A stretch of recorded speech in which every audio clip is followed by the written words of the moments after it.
কুল্লু নাফসিন যায়িকাতুল মাউত ওয়া ইন্নামা তুওয়াফাউনা উজুরাকুম ইয়াওমাল কিয়ামাহ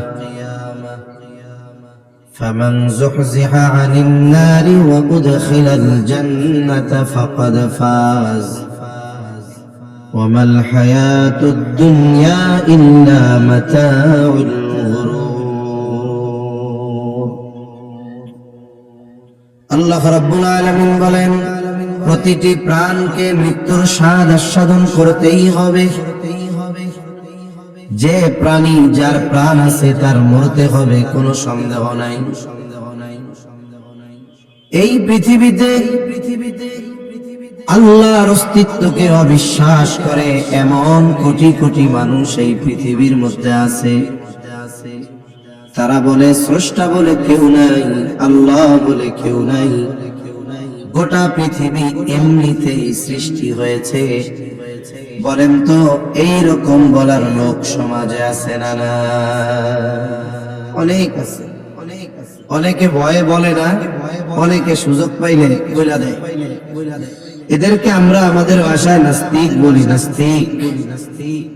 নাস্তিক যে সে আল্লাহকে অস্বীকার করে, পরকাল অস্বীকার করে, বলে মরার পরে কিচ্ছু নাই, মরব মাটির সাথে পচে গলে মিশে যাব। হাসর, মিজান, পুলসিরাত, জান্নাত, জাহান্নাম এগুলো কিচ্ছু নাই তারা বলে। তাহলে তারা আল্লাহ তাআলাকে অস্বীকার করে, ঠিক আছে বুঝলাম। কিন্তু পৃথিবীর একটা জিনিস আছে, এটাকে কেউ অবিশ্বাস করে না, অস্বীকার করে না। এই ব্যাপারে কারো মত পার্থক্য আর মতভেদ নাই। স্বয়ং স্রষ্টার ব্যাপারে, আল্লাহর ব্যাপারে মতভেদ আছে। একদল বলে স্রষ্টা বলে কেউ নাই, তারা নাস্তিক।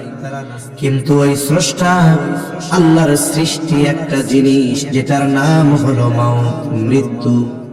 বলেন তো এই মৃত্যুকে অস্বীকার করে পৃথিবীতে এইরকম একটা মানুষ আছে নাকি?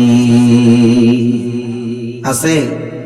কালিয়া করে আছে কেউ? বলবে যে না, যা হোক তা হোক, আমি জীবনে মরবো না। তাহলে মৃত্যু হলো এমন এক সত্য, বলে যে এই সত্যকে কেউ অস্বীকার করে না। অথচ মৃত্যুর স্রষ্টা হলেন আল্লাহ। আল্লাহ তাআলা কোরআনুল কারীমের মধ্যে বলেন, আল্লাযী খালাকাল মাউতা ওয়াল হায়াতা লিয়াবলুয়াকুম আইয়ুকুম আহসানু আমালা। আল্লাহ তাআলা বলেন তিনি আল্লাহ, কে যিনি মৃত্যু এবং জীবন সৃষ্টি করেছেন। যদি প্রশ্ন করি ও রব, কেন আপনি মৃত্যু সৃষ্টি করলেন, কেন জীবন সৃষ্টি করলেন? রব আমার জবাব দেয়, লিয়াবলুয়াকুম, তোমাদের পরীক্ষা করার জন্য। কিসের পরীক্ষা? আল্লাহ তাআলা বলেন আইয়ুকুম আহসানু আমালা, পরীক্ষা হলো তোমাদের মধ্যে কার আমল কত সুন্দর। তাহলে মৃত্যু এবং জীবন সৃষ্টি করছে কে? জবান খুলে বলেন, আরো জোরে কোন কে? কেন সৃষ্টি করছে? সৃষ্টির উদ্দেশ্য হলো যে আমরা আমাদের আমল কত সুন্দর ভাবে এই দুনিয়াতে করি। এটা হলো মূল কারণ মৃত্যু আর জীবন সৃষ্টির। এজন্য দুনিয়ায় যার আমল সুন্দর তার আখিরাত সুন্দর। দুনিয়ায় যার আমল অসুন্দর তার মরার পর থেকেই সবকিছু অসুন্দর। এখন আমরা মরব, এ ব্যাপারে কোনো সন্দেহ নাই। তবে নাস্তিকরা বলে মরার পরে কিচ্ছু নাই, আমরা বলি মরার পরে আসল শুরু। মরার পরে কি শুরু? আসল শুরু। এই শুরুটা যার যত সুন্দর, পরবর্তী ধাপগুলো তার তত সুন্দর। এজন্য আখিরাতের শুরুটা যেন সুন্দর হয়, এই জন্য প্রস্তুতি নিতে হবে দুনিয়ায়।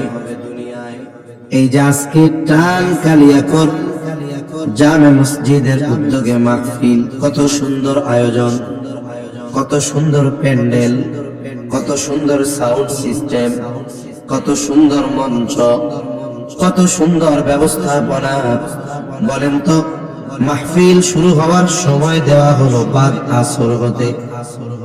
এখন যদি মাইকওয়ালা মাইক নিয়ে আসরের সময় আসতো, প্যান্ডেলওয়ালারা যদি বাসটাস সামিয়ানা নিয়ে আসরের সময় আসতো, লাইটওয়ালারা যদি লাইট নিয়ে আসরের সময় আসতো, বলেন তো এই যে এশার পরে এখন কি আলোচনা করার সুযোগ থাকতো নাকি?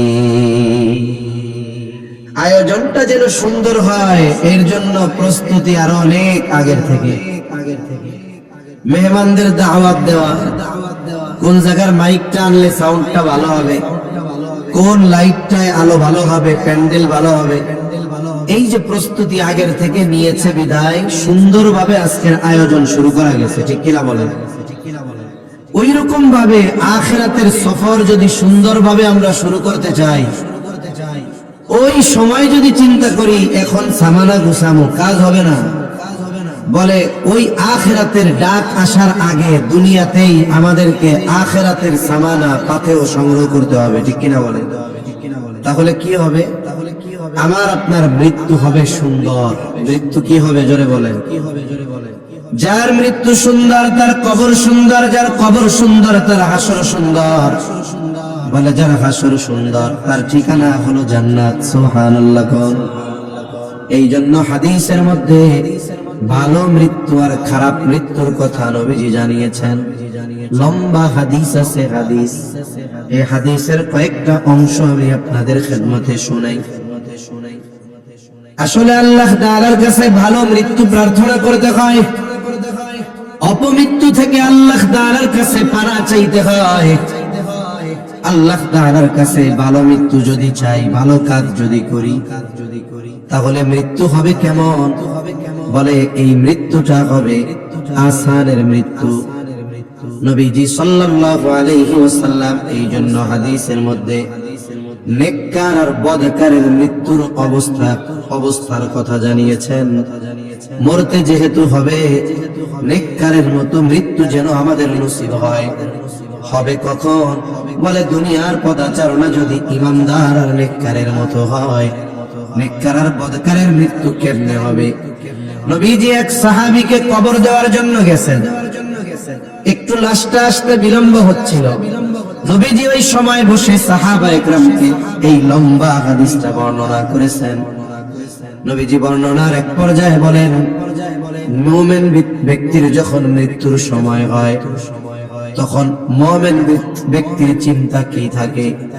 তার চিন্তা থাকে আমি যেন এই দুনিয়া থেকে ঈমানটা নিয়ে মরতে পারি। এই জন্য আপনার আমার সমাজে দেখবেন, যদি কোনো বৃদ্ধ নেককার লোক থাকে, আপনি তারে জিজ্ঞাসা করবেন, চাচা দাদা বয়স তো 70 বছর হয়ে গেছে, এখন মনের মধ্যে কি চাওয়া কি আশা? দেখবেন ওই নেককার ব্যক্তি জবাব দিবে, এখন আর কিছু চাওয়া নাই, একটাই চাওয়া যেন ঈমান নিয়ে বিদায় নিতে পারি। যারা দিনদার বৃদ্ধ ওনাদের জিজ্ঞেস করবেন, আর যেটা দুনিয়াদার ওইটা হাসপাতালের বেডে লাইফ সাপোর্টে যাবে বাপ, এই টাইমেও কয় ওই দোকানদার ভাড়া দিছেনি, হ্যাঁ ও বাড়ি ভাড়া উঠাইছস, অথচ মরার মতো অবস্থা, হুশ ফিরে আর ওই কথা কয়। আর নেককার মানুষ বুড়া হয়ে গেছে, জিজ্ঞাসা করলে কি বলে? এখন একটাই আশা যেন ঈমান নিয়ে মরতে পারি। নেককার বান্দার মৃত্যু কেমন হবে? কারণ নেককার বান্দা গোটা হায়াতে হুকুম মানছে কার? জোরে গান। আল্লাহ রাব্বুল আলামিন জানা দেয়, ও আমার গোলাম, সারাটা জীবন তুমি আমার হুকুম আহকাম মেনে চলছো, আর মৃত্যুর সময় শয়তান তোমারে ধোঁকা দিয়ে বেঈমান বানাবে, এটা হবে না। আল্লাহ তাআলা কোরআনুল কারীমের মধ্যে বলেন, ইন্নাল্লাযীনা ক্বালু রাব্বুনাল্লাহ সুম্মা ইসতাকামু তাতানাজ্জালু আলাইহিমুল মালাঈকাতু আল্লা তাখাফু ওয়া লা তাহজানু وأبشروا بالجنة التي كنتم توعدون। নেককার ব্যক্তির মৃত্যু কেমন হবে নবীজির সাথে সাথে আল্লাহ জানিয়ে দেন। আল্লাহ তাআলা বলেন, যারা বলে আমাদের রব আল্লাহ, বলেন আমাদের রব কে? শুধু মুখ দিয়ে বললে হবে না রব আল্লাহ, এরপরে এই কথার উপরে সে ইস্তেকামতের সাথে থাকে। তার মানে রব যেটা করতে বলছে করে। সারা দুনিয়া যদি তার বিরুদ্ধে চলে যায় সে রবের আদেশ মানে, সারা দুনিয়া যদি তার বিরুদ্ধেও চলে যায় বলে রব যেটা নিষেধ করেছে সেটা থেকে সে বিরত থাকে।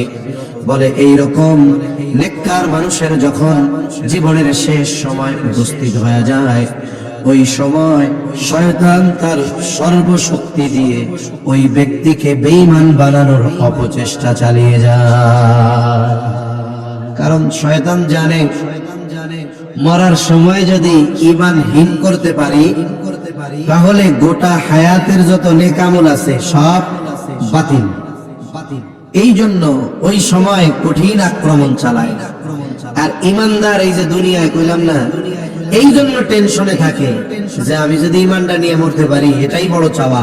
কারণ ওনার ভয় আমার ইমান হরণের সর্বোচ্চ শক্তি প্রয়োগ করবে শয়তান, এটা ওনার পেরেশানি। এটা নেককার বান্দার আলামত। আর আল্লাহ কি বলে, ও বান্দা তুমি সারা হায়াত আমার গোলামি করলা আর শয়তান আইসা তোমার ঈমান ছিনায় নিয়ে যাবে? হবে না। শয়তান আসবে শয়তানের বাহিনী নিয়ে আর আমি তোমার জন্য আসমানের বাহিনী পাঠিয়ে দেব। সুবহানাল্লাহ। দুনিয়াতে যেই লোকটা সরকারি চাকরি ঠিকঠাক মতো করে, 18-20 বছরে চাকরিতে ঢুকছে আর 40 বছর 42 বছর পরে চাকরি ছাড়ছে, 62 বছর বয়স।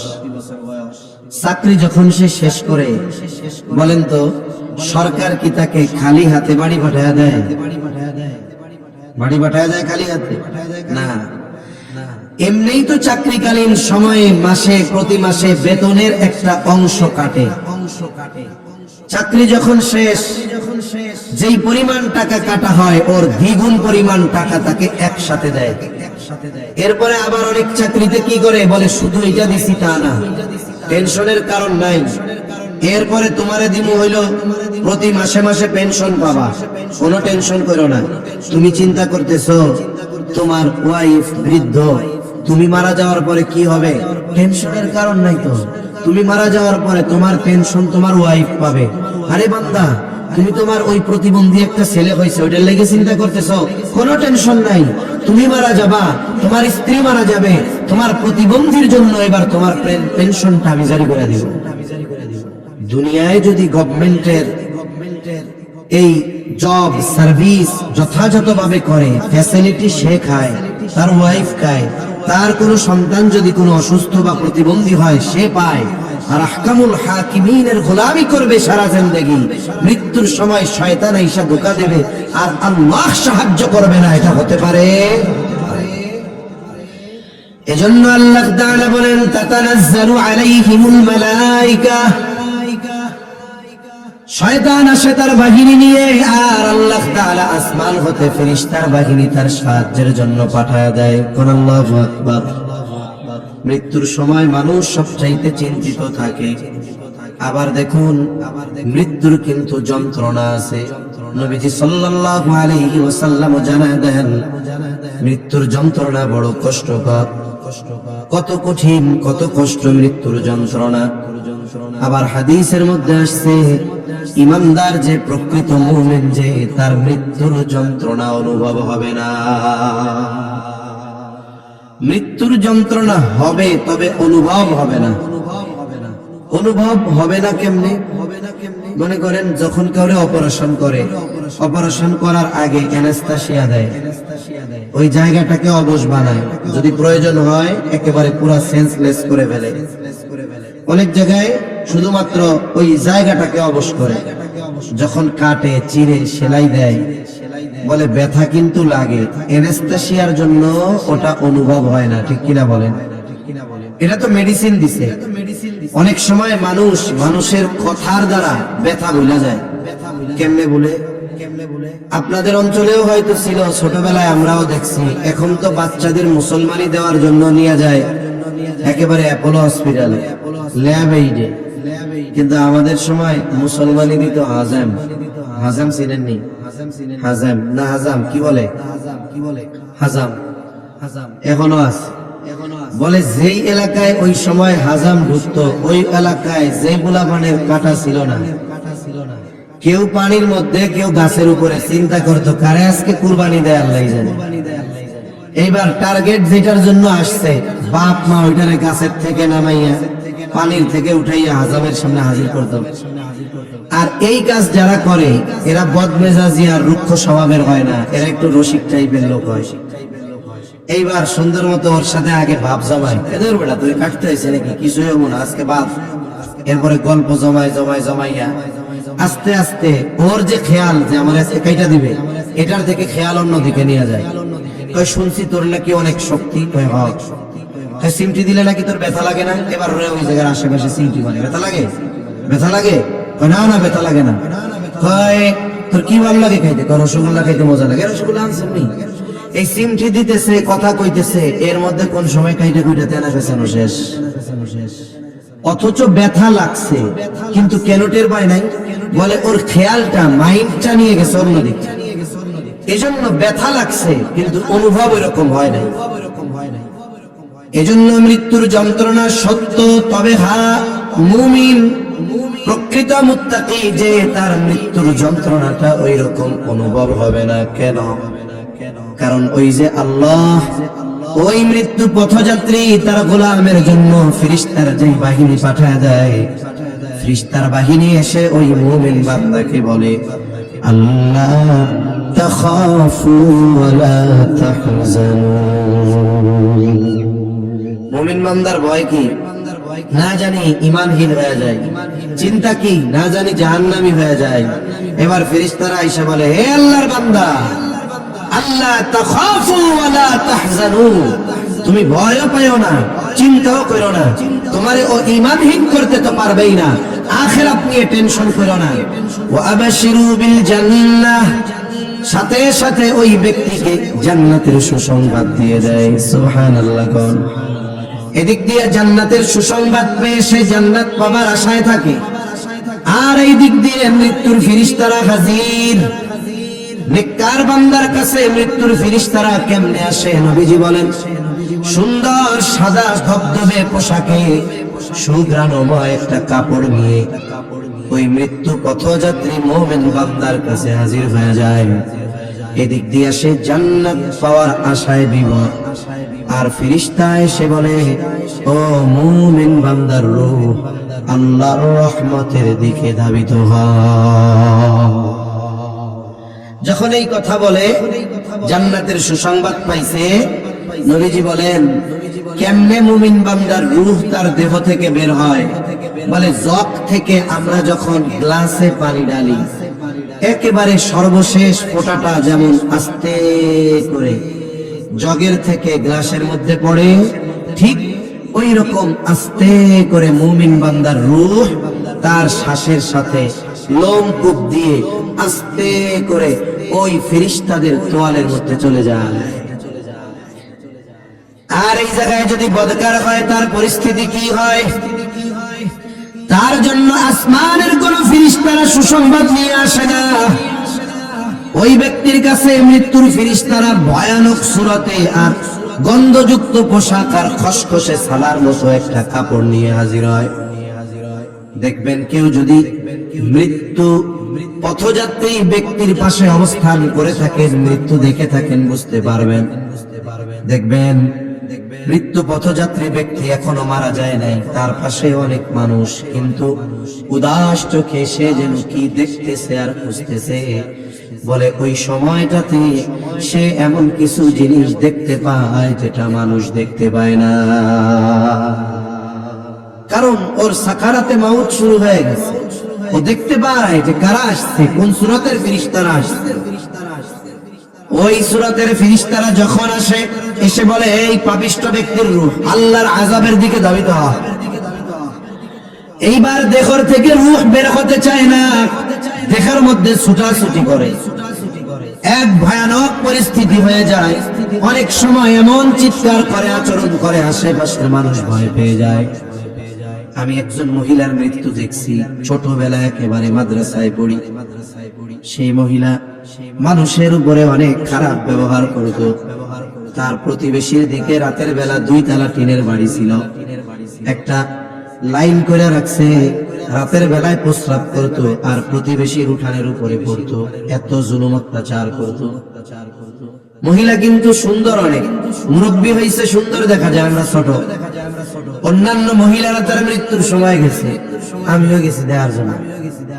মৃত্যুর পূর্ব মুহূর্তে হঠাৎ বিকট এমন এক চিৎকার দিয়েছে, তার চেহারার অবস্থা এমন ভয়ানক হয়ে গেছে, আমি সহ তার মেয়েরা ছিল পাশে, সবাই ভয়ে দূরে সরে চলে গেছে। চিন্তা করে দেখেন এই মৃত্যুর যন্ত্রণা কেমন। ওই পাপিষ্ঠ ব্যক্তির ক্ষেত্রে বলে বের হতে চায় না, তখন কি করে বলে ফেরেশতারা জোর করে তার দেহ থেকে রূহটাকে বের করে নিয়ে যায়। অবস্থা কেমন হয় বলে, অনেক সময় কোন কাঁটাযুক্ত কোন ডাল যদি তুলার মধ্যে ঢুকায় দেন, এটা টান দিয়ে বের করা খুব কঠিন। জোর করে যখন টান দিয়ে বের করে আনা হবে, কি হবে বলে এর সাথে তুলা লাইগা তুলা টোলা বের হয়ে চলে আসবে। জোর করে যন্ত্রণা কেমন হয় নবীজি এক বর্ণনার মধ্যে বলেন, একটা জীবিত ছাগলের চামড়া যদি ছিলে ফেলা হতো যত কষ্ট হতো, বদকার ব্যক্তির রূহ কবজের সময়, জান কবজের সময় এর চাইতে বেশি কষ্ট অনুভব হয়। এইবার 2 ব্যক্তির অবস্থা কি? প্রথম ব্যক্তির রূহ সুন্দর সাদা কাপড়ে পেঁচায়া আসমানের দিকে নিয়ে যায়। আসমানের দরজায় ফেরেশতারা পাহারায় নিয়োজিত। বলা হয় কার রূহ? বলে অমুকের ছেলে অমুক। বলে হ্যাঁ, লোকটা বড় ভালো ছিল, নেককার ছিল। চিন্তা করছেন হয়তো এই লোকটাকে কেউ চিনত না, আপনার এলাকার গ্রামের মানুষ তারে চিনে না, সেলিব্রিটি না, কিন্তু ওই লোকটার পরিচয় আসমানের ফেরেশতারা জানে। এই জন্য দুনিয়ায় অনেক মানুষ আছে, দুনিয়ায় চলাচল করে, কিন্তু দুনিয়ার মানুষ তারে চিনে না। দুনিয়ার মানুষের কাছে সে সেলিব্রিটি না, কিন্তু তারে আসমানের ফেরেশতারা চিনে। বলে হ্যাঁ, অমুকের ছেলে অমুক, সে তো নেককার, তার জন্য দরজা খোলার অনুমতি আছে। এইভাবে একের পর এক 7টি আসমানের দরজা তার জন্য খুলে দেওয়া হয়। আল্লাহর পক্ষ থেকে বলা হয়, যাও আমার এই বান্দার নামটা জান্নাতীদের তালিকায় অন্তর্ভুক্ত করে দাও। আর যেই ব্যক্তি বদকার, তার রূহ ওই গন্ধযুক্ত ছালার মতো কাপড়ে পেঁচিয়ে উপরে যখন নিয়ে যাওয়া হয়, বলা হয় কার রূহ? অমুকের ছেলে অমুক। বলে না না, সে বড় বদকার, তার জন্য আসমানের দরজা খোলার অনুমতি নেই, তার নামটা জাহান্নামীদের তালিকায় অন্তর্ভুক্ত করে দাও। এইবার আলমে বরজখের মূল ইমিগ্রেশন শুরু হয়ে যায়। ইমিগ্রেশন হলো কি বলে, কবরের 3 প্রশ্ন হলো আখিরাতের ইমিগ্রেশন হবে। 3টি প্রশ্ন হবে ইমিগ্রেশনে। কয়টি প্রশ্ন? জোরে কম। 3 প্রশ্ন। এই 3টা প্রশ্ন কি কি সবাই আমরা জানি না? সবাই জানেন তো? মুখ দিয়ে এখন একটু জানেন? সবাই আমরা জানি। অথচ বিষয়টা হলো এরকম, পরীক্ষার নিয়ম হলো প্রশ্ন গোপন থাকবে, হলে গিয়ে জানা যাবে।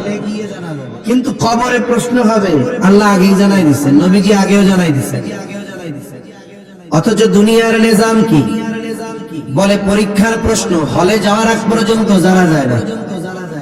এই জন্য যেই পরীক্ষার প্রশ্ন আগে জানা দেওয়া হয়, বলে জায়গা মতো গিয়ে এই প্রশ্নের উত্তর দেওয়া কঠিন।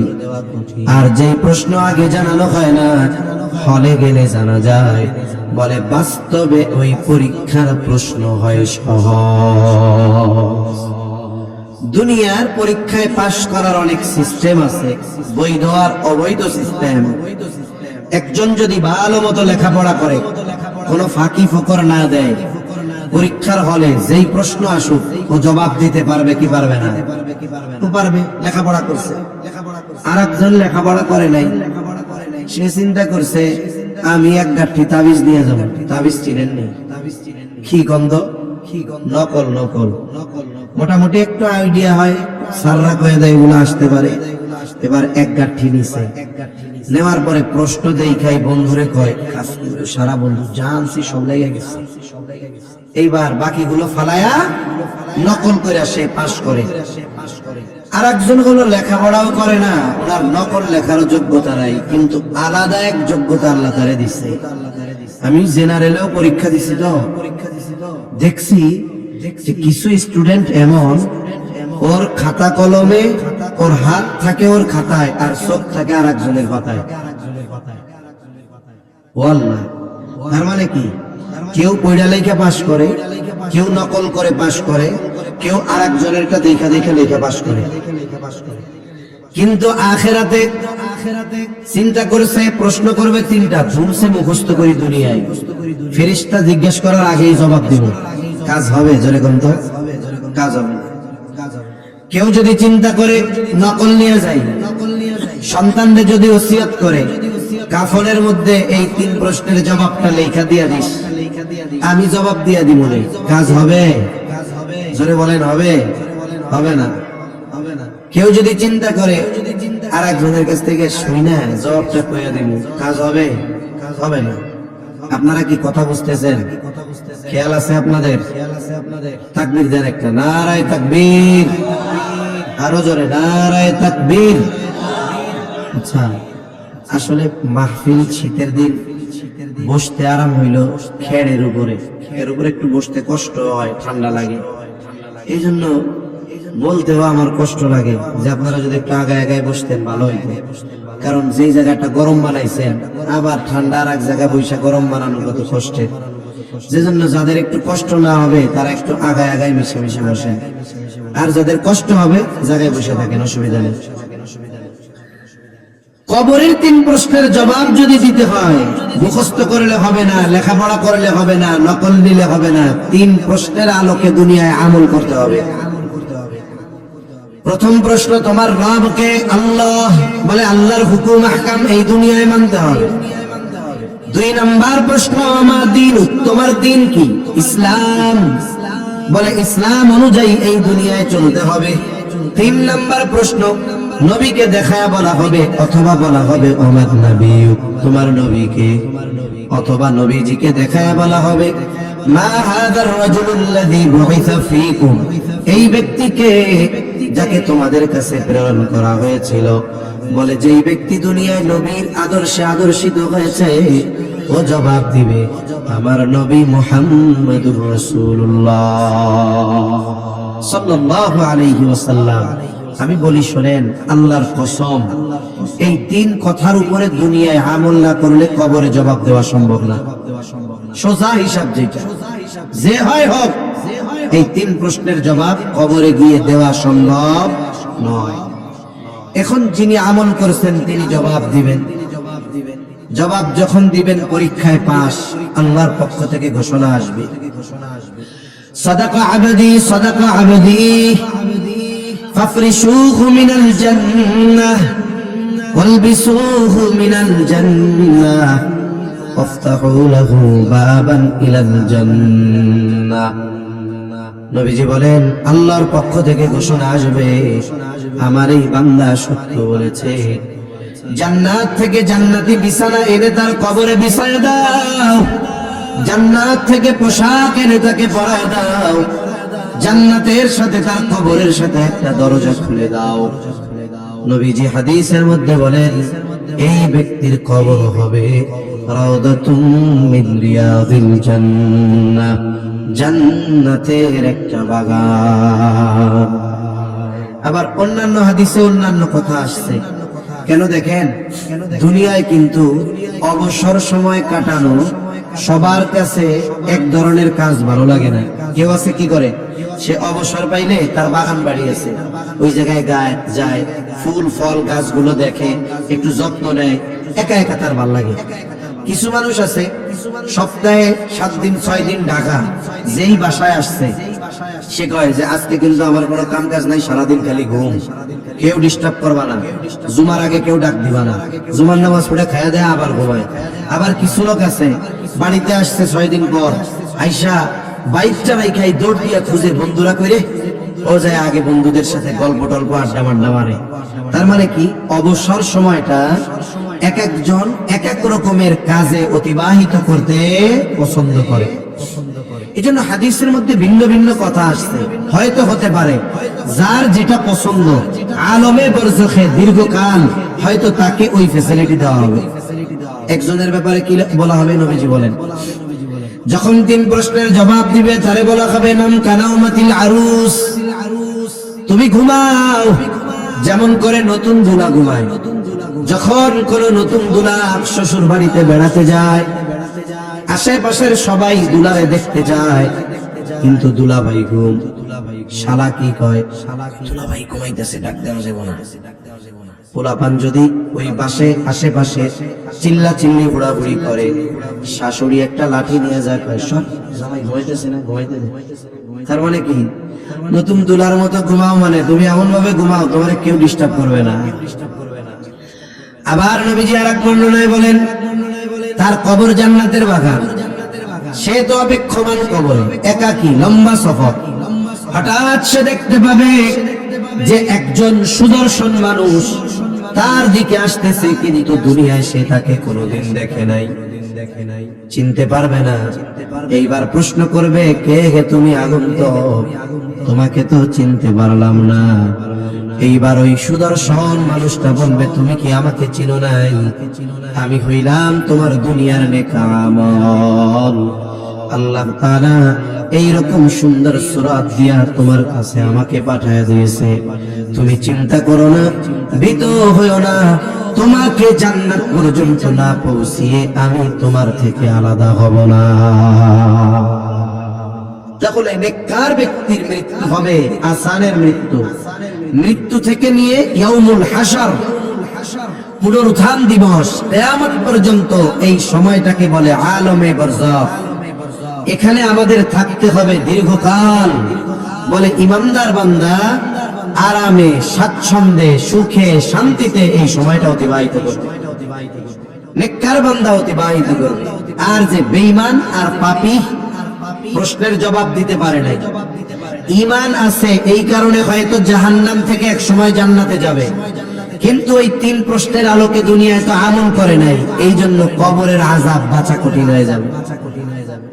হতে পারে ইমানদার, কিন্তু ওই 3 প্রশ্নের আলোকে দুনিয়ায় আমল করে নাই, কোন জবাব দিতে পারবে? ও কি বলবে?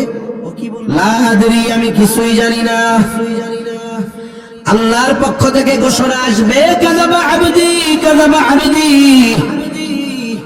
আল্লাহর পক্ষ থেকে ঘোষণা আসবে, আমার এই বান্দা মিথ্যা বলতেছে। জাহান্নাম থেকে আগুনের বিছানা এনে তার কবরে বিছায়া দাও। ফাফরিশুহু মিনান নার ওয়ালবিসুহু মিনান নার, তাকে আগুনের পোশাক পরায়া দাও। শুধু তাই না, এরপরে নবীজি বলেন আল্লাহ তাআলার পক্ষ থেকে ঘোষণা আসবে, তার কবরের সাথে জাহান্নামের সাথে একটা দরজা খুলে দাও। শুধু তাই না, দুনিয়ার পাপ আমলের উপরে নির্ভর করে বিভিন্ন ধরনের শাস্তি তাকে দেওয়া হবে। বলে আপনারে আমারে কবর দিয়ে আসছে, কি হচ্ছে দেখা যাবে না, তবে ওই জগৎটার ব্যাপারে বলা হয়েছে আলমে বরজাখ। এটা লোকচক্ষুর অন্তরালে এক জগৎ, অদৃশ্য এক দেয়াল আছে যেটার কারণে আমরা দেখতে পারি না। তবে হ্যাঁ, না দেখলেই যে অবিশ্বাস করব, এটা মুমিনের ঈমান হতে পারে না। আমরা আল্লাহকে দেখি নাই, সর্বোচ্চ বিশ্বাস করি কি করি না? আল্লাহরে দেখি নাই, কিন্তু আল্লাহর ব্যাপারে যখন কেউ কটূক্তি করে, এই যে বাউল ফাউল আবুল সরকার যখন বলছে, বলে শুধুমাত্র হুজুররা না, মাদ্রাসার শিক্ষকরা না, আমার কলিজার টুকরা যুবক ভাই যে 5 ওয়াক্ত নামাজ ঠিক মতো পড়ে না, ও যখন শুনছে আল্লাহরে গালি দিছে, ওর কলিজায় রক্তক্ষরণ শুরু হয়েছে। ঠিক কিনা বলে? এগুলো ঈমানের পরিচয়। সেজন্য কবরে দুনিয়ার বিভিন্ন পাপাচারে বিভিন্ন রকমের শাস্তি আল্লাহ তাআলা দিলেন। আল্লাহ চাইলে মাফ করতে পারেন, আল্লাহর ইচ্ছা। যার কবর জান্নাতের বাগান, ও মনে করবে জান্নাত, আর যার কবরে শাস্তি, ও মনে করবে এটা জাহান্নাম। কিন্তু ফেরেশতারা জানাবে, না না এটা জান্নাত নয়, না না এটা জাহান্নাম নয়।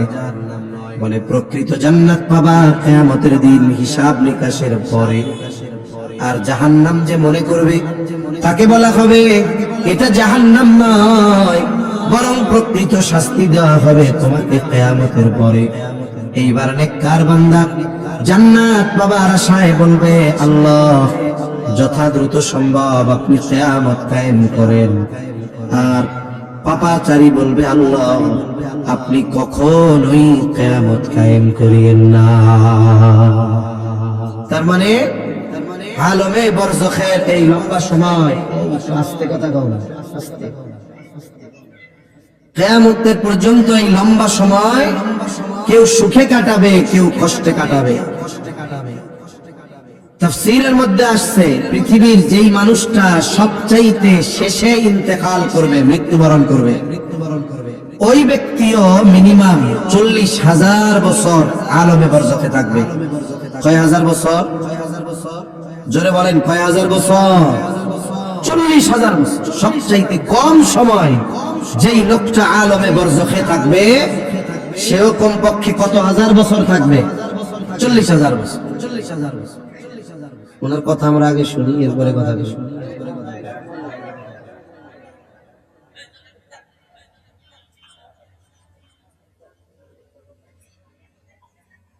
এখান দিয়ে তো যাতায়াতি বন্ধ করে দেওয়া দরকার।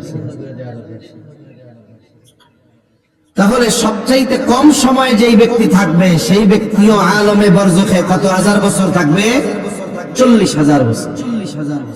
আল্লাহ তাআলা এই যে মৃত্যু হবে, আমাদের আলমে বরজখে থাকতে হবে, লম্বা সময় অতিবাহিত হবে, এর দ্বারা প্রথম খবর দিয়েছেন ওই সূরা আলে ইমরানের 175 নম্বর আয়াতে। মৃত্যুর স্বাদ আস্বাদন করতে হবে, আলমে বরজখে থাকতে হবে। বলে কোন পর্যন্ত? ওই যে ইয়াউমুল হাসর, এই পর্যন্ত। এখন ওই দিন আমাদেরকে পুনরায় জীবিত করা হবে। কেন করা হবে? আল্লাহ দ্বিতীয়তে সেই কথা বলেন, ওয়া ইন্নামা তুওয়াফাউনা উজুরাকুম ইয়াউমাল কিয়ামাহ। আল্লাহ তাআলা বলেন কিয়ামতের দিন তোমাদেরকে তোমাদের পূর্ণ প্রতিদান দেওয়া হবে। তার মানে মৃত্যুর মাধ্যমে আমাদের সফর শুরু হয়ে যাবে প্রতিদান দিবসে। মৃত্যুর মাধ্যমে সফর শুরু হলো প্রতিদান দিবসের। ওই দিন আমাদের সবাইকে পুনরায় আবার জীবিত করা হবে। আমরা ছোটবেলায় মক্তবে কালিমা পড়ছি না, ওয়াল বা'সি বা'দাল মাউত। আমি ঈমান আনলাম মৃত্যুর পরে পুনরায় জীবিত হওয়ার উপর। মরার পরে জীবিত হব কোন দিন? বলে ওই সেই দিন যেই দিন আমাদেরকে আমাদের দুনিয়ার কর্মের পূর্ণ প্রতিদান দেওয়া হবে। আমলের প্রতিদানের কথা সহিহ মুসলিমে এক বর্ণনার মধ্যে আসছে। নবীজি বলেন, দুনিয়াতে যখন কেউ ভালো কাজ করে, এই জায়গায় এত কথা কেন? মারামারি হইতেছে, গ্যাঞ্জাম হইতেছে, হ্যাঁ সমস্যা হইতেছে, হ্যাঁ একটু যারা দায়িত্বশীল আছে ওই জায়গায় একটু শান্ত বানায় দেয়। হ্যাঁ, আল্লাহু আকবার। শয়তান তো চারদিক থাকেই। আল্লাহ রাসূল যখন কোরআন শোনাইতো, বুঝছেন, তখন আবু জেহেল, উতবা, সাইবা ডিস্টার্ব করতো। দেখতো যে একদল কোরআন শুনতে যায়, এদেরকে কোরআন শোনানো থেকে বাধা দেওয়া যায় কেমনে? ওই রোম দেশের থেকে নর্তকী নিয়ে আসছে। এক জায়গায় নবীজি কোরআন শোনায়, ওর পাশে ওরা নাচ গান শুরু করে দিত। এই জামানায়ও কিছু আছে। অনেক জায়গায় মাহফিলে কি হয়, বলে মাহফিল হইতেছে, ওই পাশে আর এক শয়তানের গ্রুপ বক্স টক্স এদিক দিয়া ওয়াজ যেন না করতে পারে, শ্রোতা যেন শুনতে না পারে, এই জন্য ধুমসে ডেক সেট বাজায়। আছে না নাই? মনে রাখবেন, ও নাম মুসলমান, বাপ মুসলমান, কিন্তু আমার মনে হয় ও আবু জেহেল আর উতবা সাহেবের উত্তরসূরি। ঠিক কিনা বলেন? এই জন্য মনে রাখতে হবে, দুনিয়াতে মুহাম্মদুর রাসূলুল্লাহর অনুসারীরাও থাকবে, আবু জেহেল, উতবা, সাইবা আর আজাজিল শয়তানের অনুসারীরাও দুনিয়ায় থাকবে। তারা বিভিন্ন পদ্ধতিতে মানুষের মাধ্যমে চিন্তা করবে দ্বীনি বিষয়গুলো যেন সুন্দর না হয়, দ্বীনি কথাগুলো যেন মানুষ বলতে না পারে, দ্বীনি আয়োজনগুলো যেন বিঘ্ন ঘটে, কোরআনের কথা শুনতে যেন অসুবিধা হয়। এজন্য শয়তান মানুষরে দিয়া এই কাজগুলা করায়। সূরা নাস পড়ছেন না? এই সূরা ফালাকার নাস, এর মধ্যে আল্লাহ তাআলার কাছে আমরা অনেক কিছুর অনিষ্ট ক্ষতি থেকে আল্লাহর আশ্রয় চাই। সর্বশেষ কি কই, আল্লাযী ইউওয়াসওয়িসু ফি সুদুরিন নাস মিনাল জিন্নাতি ওয়ান নাস। লাস্টে আশ্রয় চাই কার কাছে? শয়তান, এই জিন শয়তান আর মানব শয়তানের অনিষ্ট থেকে আল্লাহর কাছে আশ্রয় চাই। তার মানে শয়তান দেখা যায় না, ওটা যেমন শয়তান, ওই রকম মানব রূপেও শয়তানের চরিত্রওয়ালা কিছু মানুষ আছে না নাই? একবার সর্বশেষ কথা আল্লাহ কইছে। সেজন্য মানুষের মতো হাত পা এগুলো থাকলেই যে ও প্রকৃত মানুষ হয় তা না। কিছু শয়তানের অনুসারীও থাকে, ওরা চায় যে এগুলো নষ্ট হোক, বিঘ্ন ঘটুক, শয়তান করায় এগুলো ওদের দিয়ে। আল্লাহ তাআলা আমার ওই ভাইদেরকে বুঝবার তৌফিক দান করুক যে শয়তান চাবিকাঠি নাড়তেছে। আমিন কর না কেন? তাহলে আমার কথার দিকে যাই। তাহলে চারটি কথার প্রথম কথা যে আমাদের মরতেই হবে। মরবো কেন? বলে দুনিয়ার কর্মের হিসাব দেওয়ার জন্য ওই মৃত্যু নামক সফরের মাধ্যমে নতুন এক জগতে নেওয়া হবে, সফর চলবে। এবার তোমাদেরকে সর্বশেষ আবার কিয়ামতের দিন পুনরুত্থিত করা হবে। কেন? ওয়া ইন্নামা তুওয়াফাউনা উজুরাকুম ইয়াওমাল কিয়ামাহ। আয়াতের দ্বিতীয় কথা, তোমাদেরকে কিয়ামতের দিন পূর্ণ প্রতিদান দেওয়া হবে। কিসের পূর্ণ প্রতিদান? বলে দুনিয়ার কর্মের পূর্ণ প্রতিদান তোমাদের কিয়ামতের দিন দেওয়া হবে। এই জন্য দুনিয়াতে যদি কেউ নেক কাজ করে, ভালো কাজ করে, নবীজি জানায় দেন তার এই ভালো কাজের কিছু প্রতিদান আল্লাহ দুনিয়ায় দেন, পূর্ণ প্রতিদান আল্লাহ তাআলা কিয়ামতের দিন দিবে। আবার যদি কাফের কোনো ভালো কাজ করে, বলে তার পূর্ণ প্রতিদান ভালো কাজের এটা সব আল্লাহ একত্রে দুনিয়ায় দিয়ে দিবে। আবার কেউ যদি পাপ কাজ করে, আল্লাহ তাআলা জানায় দেন, নবীজি জানায় দেন, হয়তো ওই পাপ কাজের কিছু শাস্তি আল্লাহ দুনিয়ায় দিবেন, বাকিটা আখিরাতে দিবেন। তবে ইমানদারের ক্ষেত্রে সুযোগ, আল্লাহ যদি চায় আখিরাতে তাকে মাফ করে দিতে পারেন কি পারেন না। তবে যে বেঈমান তার জন্য মাফ নাই। দুনিয়ায় যা হোক তা হোক, আখিরাতে তাকে পাপ কাজের পূর্ণ শাস্তি আল্লাহ তাআলা দিবেন। এই আখিরাতে আল্লাহর সামনে আমাদের দাঁড়ানো লাগবে কি লাগবে না? জোরে বলেন, আরো জোরে বলেন, লাগবে কি লাগবে না? দাঁড়াইতে হবে। তাহলে মরতে হবে, বিশ্বাস করেন তো? মরার পরে যদি ভালো কাজ দুনিয়ায় করি, আলমে বরজখে শান্তি, সুখ, সমৃদ্ধি এইভাবে অতিবাহিত হবে। এরপরে কিয়ামতের দিন আমাদেরকে উঠতে হবে। কিয়ামতের দিনের ভয়াবহতা কত কঠিন আর কঠোর। ওই যে বলছিলাম, যার কবরে আযাব, ও মনে করছে এটা জাহান্নাম, অথচ জাহান্নাম না। যার কবরে শান্তি, ও মনে করছে এটা জান্নাত, আসলে জান্নাত না। সবাই তো উঠবে হাসরের ময়দানে। উঠবার পর যার কবরে আযাব ছিল, মনে করতেছিল জাহান্নাম, ও হাসরের ময়দানে উঠবার পর অবস্থা পর্যবেক্ষণ করে দেখে এর আগে যে আযাবে ছিল, কঠিন শাস্তিতে ছিল, এটা সে ভুলে যাবে। ও মনে করবে আগেই ভালো ছিলাম। কি বলবে তখন? আল্লাহ তাআলা বলেন, ক্বালু ইয়া ওয়াইলানা মান বা'আসানা মিন মারকাদিনা।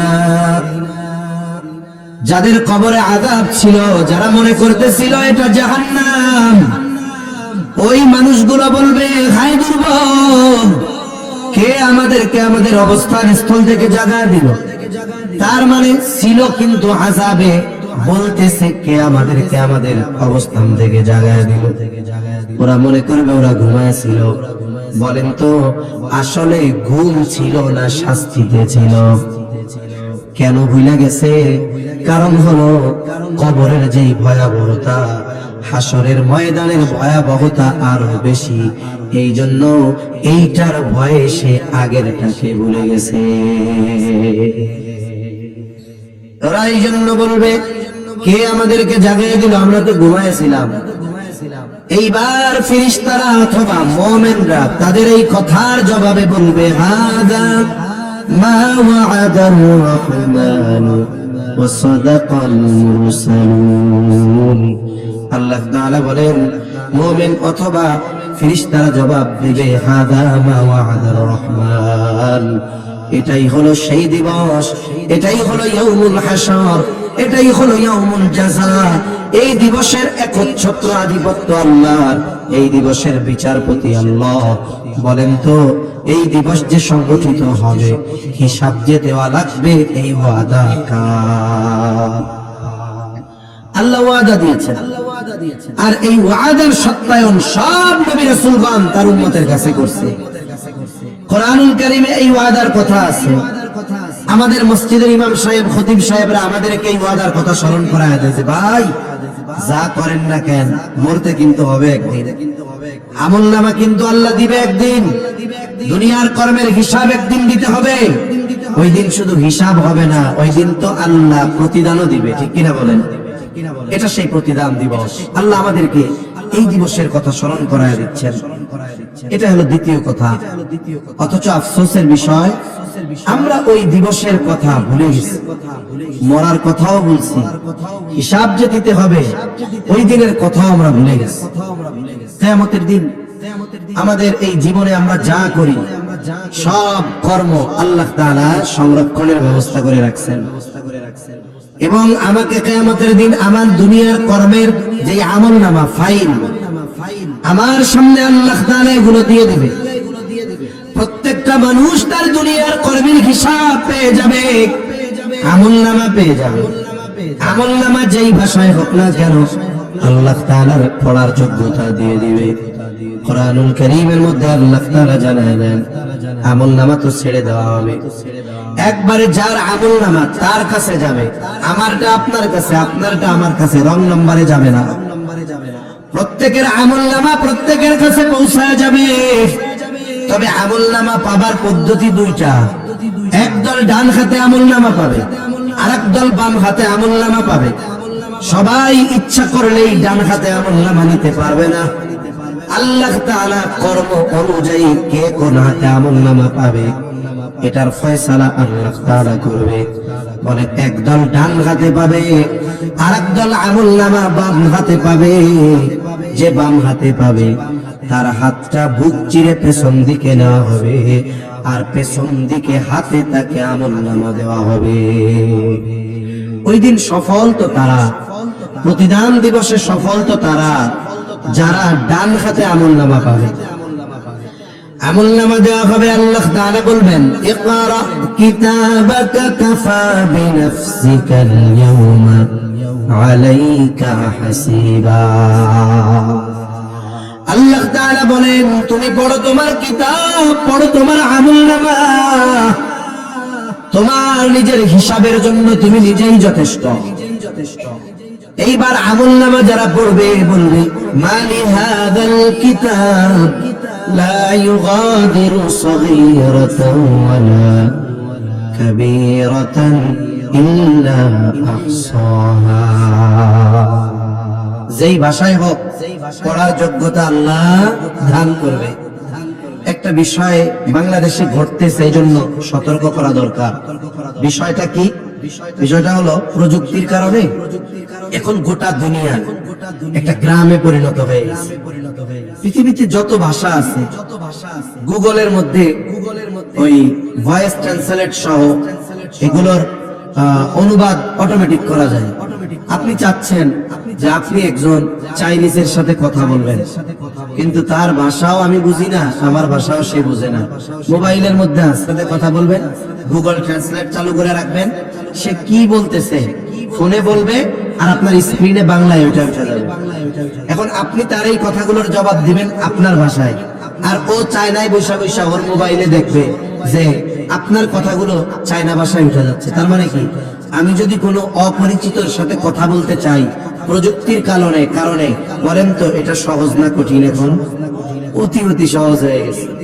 এইগুলোকে কেন্দ্র করে আমরা মাঝে মধ্যে দেখি যে অনেক বিদেশিদের সাথে, চাইনিজ ওই কোন কোন দেশের লোকদের সাথে আমাদের দেশের কিছু মা বাবা, অভিভাবক সম্পদের লোভে মেয়েকে বিবাহ দিয়ে দিচ্ছে।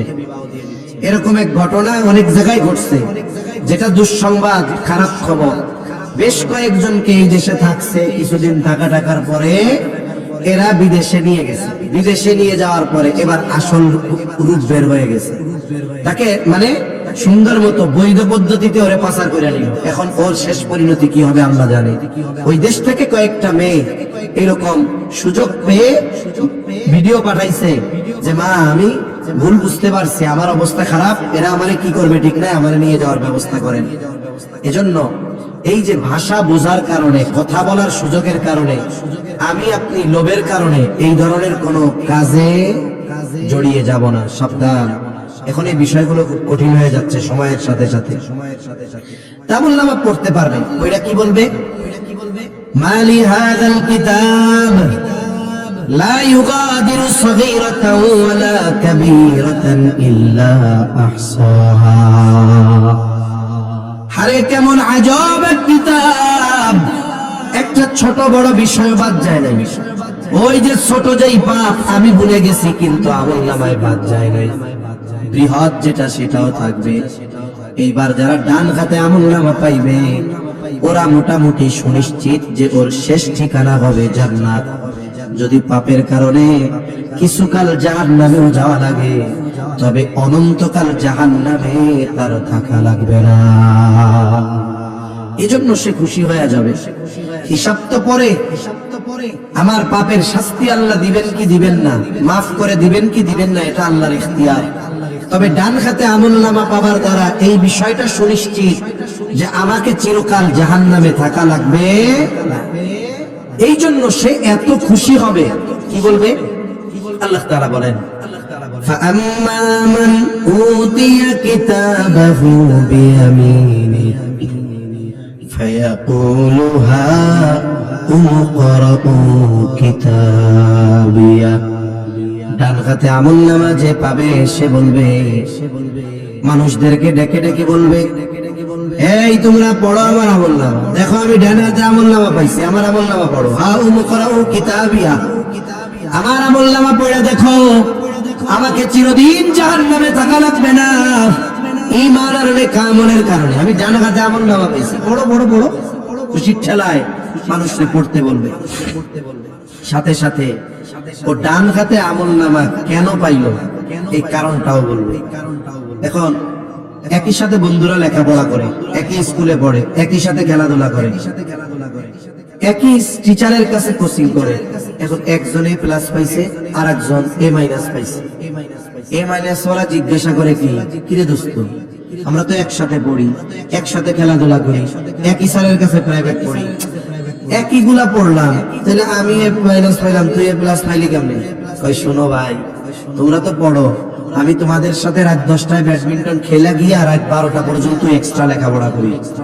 তার মানে কি, আমি এই যে এক্সট্রা মেহনত করছি এই জন্য আমি গোল্ডেন এ প্লাস পাইছি, ঠিক কিনা বলেন? ও ডান হাতে আমলনামা পাবার কারণটা বলে দিবে, কি বলবে?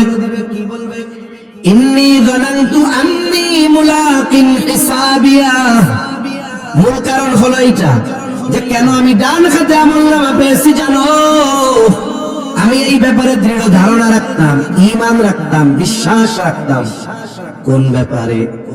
যে আমি দুনিয়ায় যে কর্ম করি কারো কাছে যদি হিসাব দেওয়া নাও লাগে, বলেন তো কার সামনে হিসাব দেওয়া লাগবে?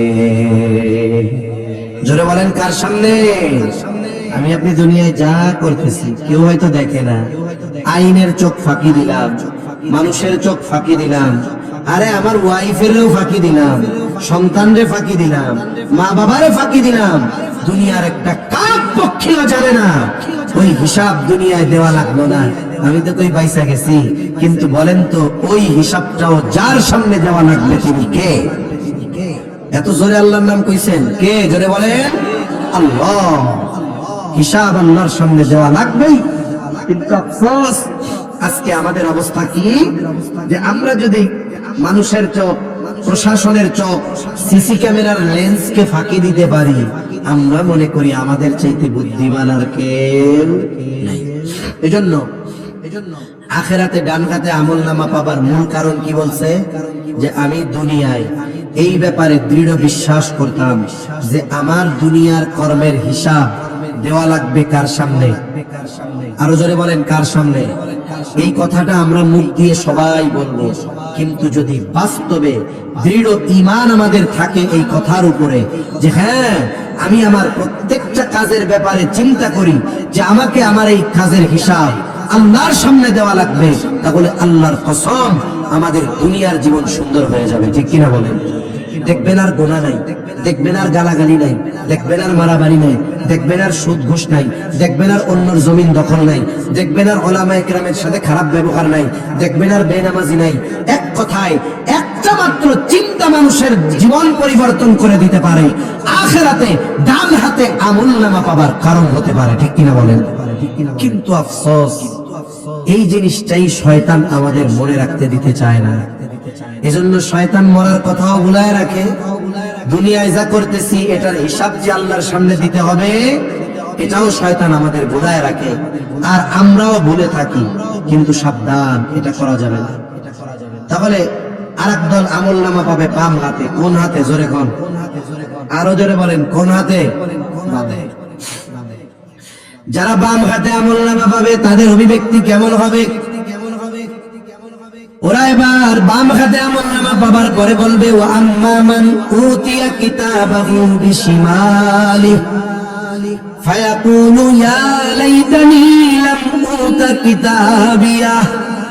হায় দুর্ভোগ, আমি যদি আজকে এই আমলনামায় কিতাবটা না পাইতাম কতই না ভালো হতো। ওয়ালাম আদরি মা হিসাবিয়া, আমার যদি কোনো হিসাব না হইতো কতই না ভালো হইতো। এরপরে তারা বলবে, ওয়ালাম আদরি মা হিসাবিয়া ইয়া লাইতাহা কানাতিল কাদিয়া।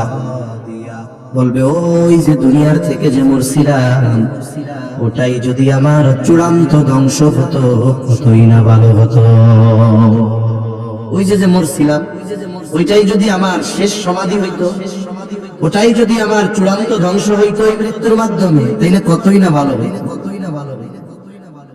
মা আগনা আন্নি মালিয়া, হায় রে কত মাল ছিল আমার দুনিয়ায়, টাকার অভাব ছিল না, আজকে আমার মাল কোনো কাজে আসলো না রে। এত সম্পদ আমার দুনিয়ায় ছিল, কোনো কাজে আসলো না। আমারে আমার সম্পদ ডান হাতে আমলনামা দিতে পারলো না, অথচ দুনিয়ায় ওই সম্পদ দিয়ে কত নাজায়েজ ফাইল জায়েজ বানায় ফেলছি। ঠিক কিনা বলেন? কত অসম্ভবকে আমি সম্ভব বানায় ফেলেছি। কিন্তু দুনিয়ার আমার এত সম্পদ আজকে আমার কোনো কাজে আসলো না। মানুষ ওই দিন সম্পদের জন্য আফসোস করবে, আরে সম্পদ কাজে আসলো না, আমার ক্ষমতা কাজে আসলো না, আমার সন্তান কাজে আসলো না। এগুলোর জন্য আফসোস কিয়ামতের দিন কিছু মানুষ করবে কি করবে না? জোরে বলেন, করবে। আমরা কি আফসোস করতে চাই? বলতে চাই যে হায় রে দুনিয়ায় যে ক্ষমতা পাইছিলাম আখিরাতে কোনো কাজে আসলো না। হায় রে সন্তান সন্ততি লোক লস্কর আখিরাতে কাজে আসলো না।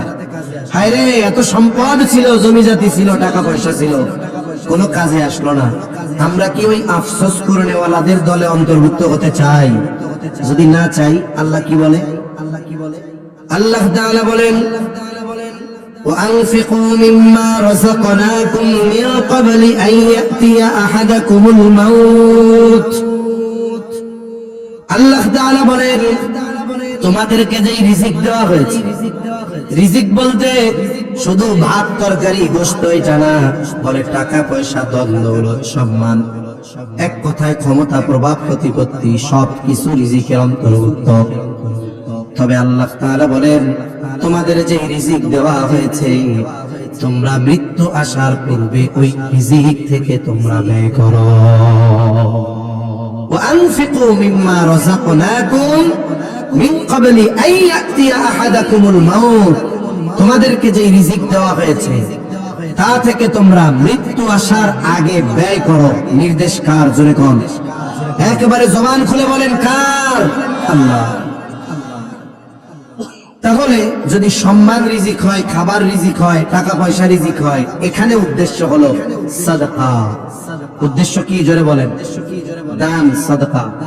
মৃত্যু আসার পূর্বে কেন দান করবা? ও ভাই, আমি আপনি মরার আগেই আমার আপনার সম্পদের উপরে আমার আপনার কর্তৃত্ব 100% থাকে না। একজন পিতা সে যদি মারা যাওয়ার আগে ওসিয়ত করলো, সম্পদের মালিক মনে করেন আমি, অধিকার আমার না? আমি মারা যাওয়ার আগে ওসিয়ত করছি যে আমি মারা যাওয়ার পরে আমার সব সম্পদ ওই মাদ্রাসায় দিয়ে দিবা। ইসলাম কি বলে? এই ওসিয়ত মান্য করতে তার সন্তানেরা বাধ্য নয়। কেন নয়?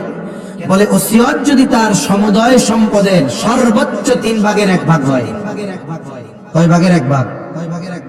তাহলে এই আদেশ মানতে, অভিভাবকের আদেশ মানতে তার ওয়ারিশরা বাধ্য।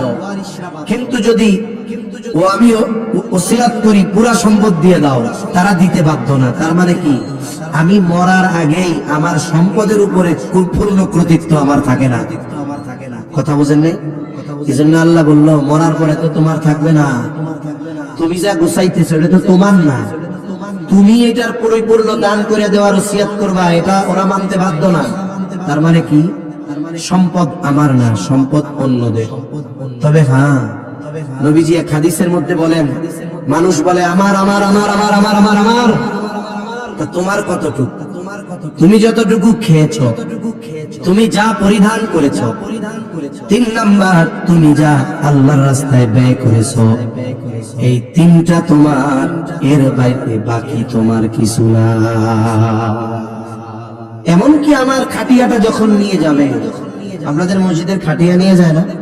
অনেক সময় বাড়ির একটা চাদর দিয়ে নিয়ে যায়, কবরস্থানে গিয়ে লাশ শোয়া ফেলে, এরপরে লাশ দাফন করে পরিবারের লোক ওই চাদরটা যদি না পায়, জিজ্ঞাসা করে এই চাদরটা কইরে, নতুন চাদর দিছিলাম কই গেল রে? অথচ আপনার টাকা দিয়ে কেনা হয়েছিল, ওই চাদরটাও আমার আপনার কবরের মধ্যে দিবে না। এজন্য আল্লাহ তাআলা বলেন, মৃত্যু আসার আগে তোমরা আল্লাহর রাস্তায় ব্যয় করো, নাইলে কি হবে? মরার পরে আফসোস করবা, কিন্তু কিছু করার থাকবে না। এখন আপনার আমার সম্পদ আছে, আমরা দিনী কাজে ব্যয় করলাম না, মসজিদের জন্য করলাম না, মাদ্রাসার জন্য করলাম না, গরিব দুঃখীর জন্য করলাম না, যাকাত দিলাম না, এখন মারা গেলাম। অথচ আল্লাহর আদেশ ছিল মৃত্যু আসার আগে যেই রিজিক আছে তা থেকে তোমরা ব্যয় করো। যে করে নাই, মরার পরে সে কি করবে? আল্লাহ বলেন, ফায়াকুনা রাব্বি লাউলা আখখারতানি ইলা আজালিন করিব ফাআসাদদাক ওয়া আকুন মিনাস সালিহিন। নবীজি সাল্লাল্লাহু আলাইহি ওয়াসাল্লাম বলেন, মৃত মানুষ কথা বলে, তবে তাদের কথা আমরা শুনি না, কিন্তু শোনে কে? নবীজি বলেন, যদি দুনিয়ার মানুষ শুনতো তাইলে ভয়ে দাফন কাফন বাদ দিয়া দিত, কিন্তু আল্লাহ তো শুনে। এখন এই মানুষটারে কইছিল আল্লাহ, তোর সম্পদ আছে, মরার আগে দান কর রে বান্দা।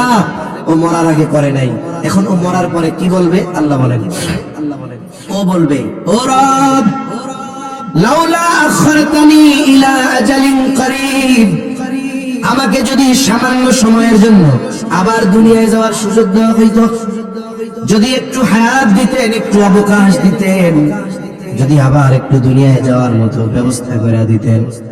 ও রব, আপনি বলছিলেন বান্দা মরার আগে যা দিছি তা থেকে দান কইরো, আমি তো করি নাই, এবার একটু আমারে যাইতে দেন, তাহলে আমি ফাআসাদদাক, আপনি যেই রিজিক দিয়েছেন তা থেকে সাদকা করব। শুধু দান সাদকা করব না, সব দিয়া দিব। ওয়া আকুন মিনাস সালিহিন, আমি সৎ কর্মশীলদের অন্তর্ভুক্ত হয়ে যাব। বলেন তো, ওই লোকটা মরার পরে যত আবেগ, দরদ, আশা নিয়ে আল্লাহর কাছে একটা সেকেন্ডের জন্য যদি সুযোগ চায়, আল্লাহ কি ওরে 1 সেকেন্ডের জন্য দুনিয়া আসতে দিবে? দান সাদকা করতে পারবে? ভালো কাজ করতে পারবে? সেই সুযোগ হবে না। তবে হ্যাঁ, যেহেতু এখন আমরা বেঁচে আছি, এখন আমাদের জন্য করার সুযোগ আছে। তাহলে আমার কোনটা? যেটা রেখে যাই সেটা আমার না, যেটা আমি ব্যয় করি, যেটা আমি খাই, যেটা আমি আল্লাহর জন্য সদকা করি, দান করি, বলে এটাই আমার। আমার কথা শেষ। এখন আপনারা চিন্তা করবেন, আপনাদের কাছে আমি শুধু কিছু চিন্তার কথা দিয়ে আর 2 কথা বলে আমি কথা শেষ করে দিব। বলেন তো, সম্পদ কার? আরো জোরে বলেন, কার? জান্নাত কার? বলেন তো।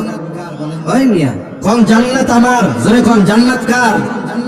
যদি এই ঈমান ঠিক থাকে যে সম্পদ আল্লাহ, তাইলে আমি বললাম জান্নাত আপনার।